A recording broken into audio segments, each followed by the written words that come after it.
पहले मैं अपनी बेटी की गवाही दूंगी। जी जी। क्रिसमस से पहले ना पास्टर साहब ने कहा था कि आप किस किस को 2000 रुपया चाहिए, तो सब ने हाथ खड़ा किया तो मैंने भी हाथ खड़ा कर दिया।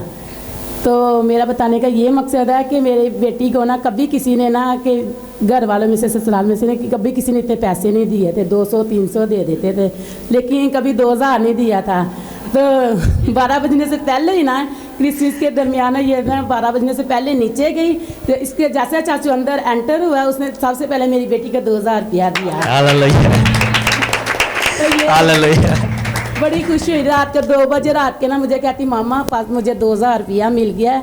पास्टर साहब ने कहा था ना, मैं क्या हाँ जी कहा था, मामा अपने गवाही देनी है। मैं क्या ठीक है, खुदावंद आपको तो बरकत दूसरी मेरी ये गवाही है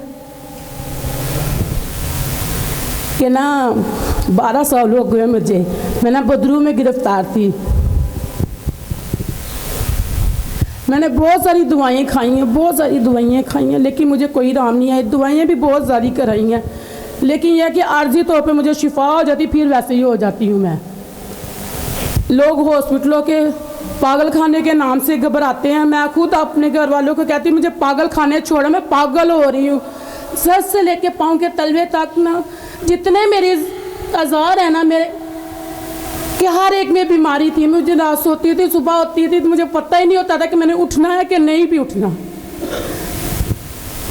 इब्लीस की हाजिरी मेरे ऊपर होती थी, मैंने कहता था मैंने इसको मार देना है, ये पागल है, ये है वो है। मुझे समझ नहीं आती थी कि मेरे साथ क्या हो रहा है। मैं बड़ी परेशान थी, बड़ी परेशान थी। एक दिन ना पास्टर साहब मेरे अब्बू के घर आए दुआ के लिए, तो मेरे अब्बू के लिए बुलाया गया था, तो वहाँ पे मेरी तबीयत भी ख़राब होगी। पास्टर साहब ने दुआ की, उस दिन से लेके ना आज तक कि मैं ठीक हूँ। पास्टर साहब ने कहा था कि आप गवाही देंगी, मैंने कहा ज़रूर। तो मैं जब मेरे चाचू पिछले ही हफ्ते में थोड़े दिन पहले फोत हुए, तो मैं वहाँ पे बैठी ना गवाही दे रही थी कि मेरी दवाइयाँ भी आगे से खाती थी। एक दवाई खाती थी, एक से नहीं आराम आता था, दूसरी खाती, दूसरी से नहीं आराम आता तो मैं तीसरी खाती थी कि किसी तरीके से मुझे कि शिफा मिल जाए, लेकिन बीमारी कोई नहीं जाती थी। वहाँ पे बैठी फौतगी पे मैं ये गवाही दे रही थी कि शुक्र है खुदा का कि मैं फौतगी पे ना अब आई हूँ, तो मेरी तबीयत के ख़राब नहीं हुई, कि दवाइयाँ भी मेरी बहुत ज़्यादा छूट गई हैं। ये मैं क्रिसमस के दरमियान जब यहाँ पे चर्च में आई तो मैं ठीक थी। मैंने पास्टर साहब को बोला मैं गवाही दूंगी। ये थोड़े दिन गुजरते गुजरते गए तो इब्लीस मुझे यही कह रहा था तू चर्च ना जा, तू ना चर्च जा। फिर मेरी तबीयत एकदम से ना ये थोड़े दिन पहले ख़राब होगी, तो वो शैतान मेरे दिल में क्या कह रहा था, कह रहा था अपने मियाँ को ये बात बता कि तेरा जो पास्टर दाऊद है ना, मैं उसको भी देख लूँगा, ये बड़ी दुआएँ करता है।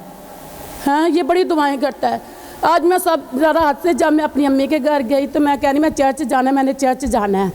तो सुबह उठी, सोनिया ना जा, किराया लगना है वे 250 जान तो 250 आन।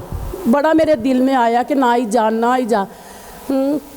लेकिन मैंने बड़ी हिम्मत की, मैं क्या अच्छा मैंने सबको लेके जाना है चर्च, आज हमने वहाँ पे चर्च जाना है। खुदावन का शुक्र है कि मैं चर्च में आई, मैं बहुत ज़्यादा ठीक हूँ, मैं बहुत ज़्यादा ठीक हूँ। मैं खुदावन का शुक्र करती हूँ कि मेरी वजह से ना मैं बताना चाहती हूँ मेरे बहन भाई मेरा अब्बू मुझे संभालता रहा। 12 साल मेरे इस बीमारी को हो गए। मेरे ससुराल वाले मुझे कुछ नहीं समझते थे, वो कहते थे ये नाटक करती है। मेरे माँ बाप बहन भाई मुझे सामने रहे, मेरी वजह से मेरे बाप की तबीयत इतनी ज़्यादा ख़राब होगी, मेरी छोटी बहन की इतनी ज़्यादा तबीयत ख़राब होगी। मैं खुदावंद का शुक्र करती हूँ पास्टर साहब ने मेरे लिए, मेरे वाला साहब के लिए दुआ की, तो मेरे वाला साहब भी अब ठीक है। मैं खुदावन का शुक्र करती हूँ कि मैं बहुत सारी बीमारियों से शिफा पा गई हूँ। खुदावन का शुक्र हो, आमीन। जोरदार तालियां बजाएंगे, जोरदार तालियां इस खूबसूरत गवाही के लिए।